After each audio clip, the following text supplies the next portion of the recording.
अस्सलाम वालेकुम फ्रेंड्स, मैं हूँ किरण और आप देख रहे हैं मेरा यूट्यूब चैनल कुक विद किरण अली। तो फ्रेंड्स, आज जो रेसिपी मैं आपके साथ शेयर कर रही हूँ वो है हमारी रेसिपी आज की पकोड़ा करी की।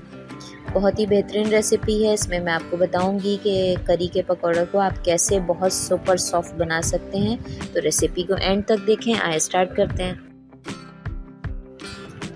अगर आप मेरे चैनल पे नए हैं तो जल्दी से चैनल को सब्सक्राइब कर लें और बेल आइकन प्रेस करना ना भूलें ताकि मेरी नई आने वाली तमाम वीडियोस आप तक बआसानी पहुंचती रहें।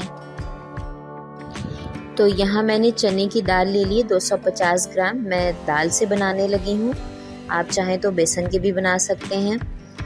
250 ग्राम मैंने दाल ली है। इसे मैंने भिगो दिया था ओवरनाइट के लिए। इसे मैं थोड़ा सा पानी डालकर ग्राइंडर जार में अच्छी तरह से बारीक पीस लूँगी। ये देखें, हमारी दाल इस तरह से बिल्कुल अच्छी से पिस गई है। आप इसकी कंसिस्टेंसी देख सकते हैं। आपने पानी बहुत ज़्यादा नहीं डालना वरना आपके पकौड़े अच्छे नहीं बनेंगे। पानी का इस्तेमाल आपने बहुत कम करना है। नमक मैं यहाँ पर आधा चम्मच डाल रही हूँ और मैंने यहाँ हल्दी ली है 1/4 यानी चौथाई चम्मच। लाल मिर्च भी मैंने इसी तरह से 1/4 चम्मच ली है। थोड़ा सा मैंने यहाँ बेकिंग सोडा लिया है 1 पिंच। अगर आप नहीं पसंद करते तो इसे स्किप कर दें। लहसुन पेस्ट मैंने आधी चमची ली है। अब इन सब को अच्छी तरह से मिक्स कर लेंगे। यही इस पकोड़े का सीक्रेट है कि आपने बहुत अच्छा सा बीट करना है। इसे आप जितना अच्छा बीट करेंगे उतने आपके पकोड़े जो हैं वो सॉफ्ट बनेंगे। आप देख सकते हैं दाल का कलर बिल्कुल चेंज हो गया है। सब्ज़ मिर्च मैंने यहाँ 5 से 6 ले ली है। मिर्च को मैंने बारीक काट लिया। आप चाहें तो दाल के साथ ग्राइंड कर सकते हैं। दही मैंने यहाँ ले ली है 500 ग्राम और इसमें मैं 1 चम्मच भर के नमक डाल रही हूँ। इसे मैं अच्छी तरह से फेंट लूँगी। इसमें दाने बाकी ना रहें, बहुत अच्छा सा आपने इसे फेंटना है। यहाँ हम दही वाला पानी बनाने जा रहे हैं। 2 ग्लास मैंने इसमें पानी ऐड कर दिया और इसे अच्छी तरह से मिक्स करके रख देंगे। दाल भी हमने अच्छी तरह से फेंट कर रख दी है रेस्ट के लिए और हम अपने ये दूसरे काम कर रहे हैं। अब मैं आती हूँ बेसन की तरफ। 1 कप भरकर मैंने चने की दाल का बेसन लिया है। इसमें भी मैं 2 ग्लास पानी डालकर अच्छी तरह से इसे फेंट लूँगी। हल्दी मैंने यहाँ 1/4 डाली है, 1/4 चम्मच। 2 ग्लास पानी इसमें ऐड कर दिया है और इसे भी हम अच्छी तरह से बेसन को भिगोकर छोड़ देंगे इसमें ताकि हमारा बेसन अच्छी तरह से हो जाए। आपने बहुत अच्छा मिक्स करना है, लम्स ना रहें, गुठलियाँ ना रहें। ये देखें, ये तीनों चीज़ें हमारी करी पकौड़ा बनाने के लिए बिल्कुल रेडी हो गई हैं। अब हम आते हैं अपनी फ्राइंग की तरफ। ये तीनों चीज़ें आप देख सकते हैं मैंने कर ली हैं। एक पैन में मैंने ऑयल गरम कर लिया है और ये देखें, मैंने हाथों की मदद से छोटे छोटे गोल पकौड़े डाले हैं इसमें। अगर आपको कोई प्रॉब्लम हो तो आप स्पून इस्तेमाल कर सकते हैं, मगर आपने थोड़े छोटे पकौड़े बनाने हैं क्योंकि जब हम इसे दही के पानी में ऐड करेंगे तो ये पकौड़े आप देखिएगा 2 गुना फूल कर बड़े हो जाएंगे। ये हमने इस तरह से गोल गोल छोटे पकौड़े बना लिए हैं। दाल के पकौड़े हमारे तैयार हो गए हैं। हल्का सा हमने इसे कलर देना है, बहुत ज़्यादा आपने इसे फ्राई नहीं करना है।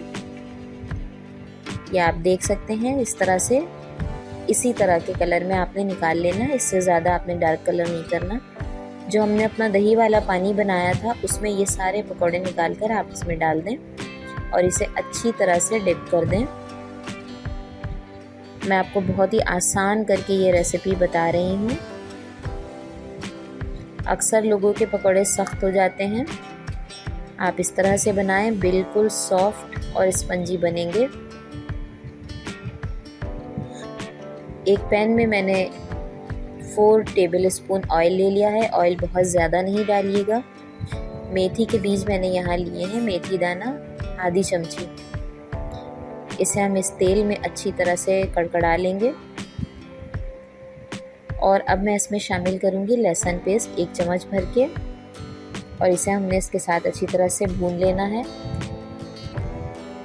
जब लहसुन थोड़ा सा भून जाए तो हम इसमें और मसाले ऐड करेंगे, वो मैं आपको बताती जाऊंगी। लहसुन हमारा तकरीबन भुन चुका है। अब मैं इसमें शामिल कर रही हूँ 1 चम्मच नमक। नमक आपने बहुत एहतियात से डालना है क्योंकि हर चीज़ में हमने नमक डाली हुई है। हल्दी मैंने यहाँ आधी चमची डाली है। मिर्च पाउडर मैं यहाँ 1 चम्मच डाल रही हूँ। धनिया पाउडर मैं यहाँ 1 चम्मच डाल रही हूँ। ज़ीरा पाउडर भी 1 चम्मच डाला है। स्पून पे आपको लिखा हुआ नज़र आ रहा होगा, मैंने सारी मेजरमेंट टीस्पून से की है। पानी यहाँ आधा कप शामिल कर देंगे और मसालों को पकने देंगे। करी में बहुत ज़्यादा मसाले नहीं जाते वरना उसका अपना टेस्ट ख़राब हो जाएगा। गरम मसाला मैं यहाँ आधी चमची डाल रही हूँ। ये सारी मेजरमेंट मैंने टीस्पून से की है। अब जो हमने अपना बेसन घोल कर रखा था उसे हम आहिस्ता आहिस्ता इसमें ऐड कर लेंगे। आपने मुस्तकिल स्पून चलाते रहना है इसमें, क्योंकि अगर आपने छोड़ दिया तो इसमें गुठलियाँ बन जाएंगी, लम्स बन जाएंगे, फिर हमारी करी अच्छी नहीं बनेगी। कंटिन्यूसली आपने इसे चलाते रहना है। ये देखें बेसन हमारा गाढ़ा होना शुरू हो गया है। इसे हम थोड़ी देर तक पकाएंगे। चम्मच आपने बिल्कुल चलाते रहना है, कोई और काम नहीं करना है इसे छोड़कर। ये देखें बॉयल आ गया है इसमें। अब हम इसमें अपना वो दही ऐड करेंगे जिसमें हमने अपने पकोड़े भिगो के रखे थे। थोड़ा सा दही डालकर पहले इसे बैलेंस कर लें।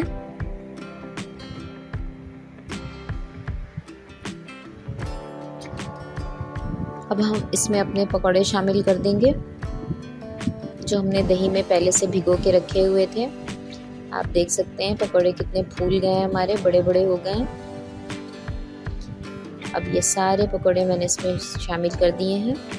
इन्हें हम मिक्स कर देंगे। बहुत ही सॉफ्टली मिक्स कीजिएगा क्योंकि पकोड़े ऑलरेडी बहुत सॉफ्ट हुए हुए हैं।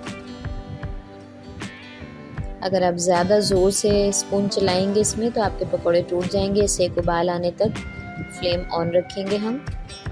उबाल आ चुका है पूरा इसमें पूरी तरह से।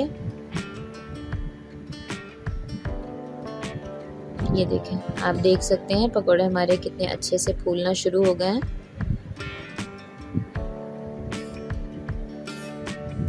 अच्छी तरह से इसमें उबाल आने दें, तकरीबन 4 से 5 मिनट लगेंगे। पूरी तरह से इसमें उबाल आ जाएगा। अब हम तैयारी कर लेते हैं अपने तड़के की। यहाँ पर मैंने ऑयल ले लिया है 2 चम्मच, कड़ी पत्ते मैंने लिए हैं, ज़ीरा लिया है और थोड़ी सी मैंने लाल मिर्चें ली हैं। 1 चम्मच के करीब मैंने ज़ीरा लिया है, ये सफ़ेद ज़ीरा है। और 12 से 15 पत्ते मैंने कड़ी पत्ते के लिए हैं। बहुत ही बेहतरीन से खुशबू आने लगी है हमारे तड़के की। थोड़ी देर हम इसे तेल में फ्राई करेंगे और फिर हम लगाएंगे अपनी करी में तड़का।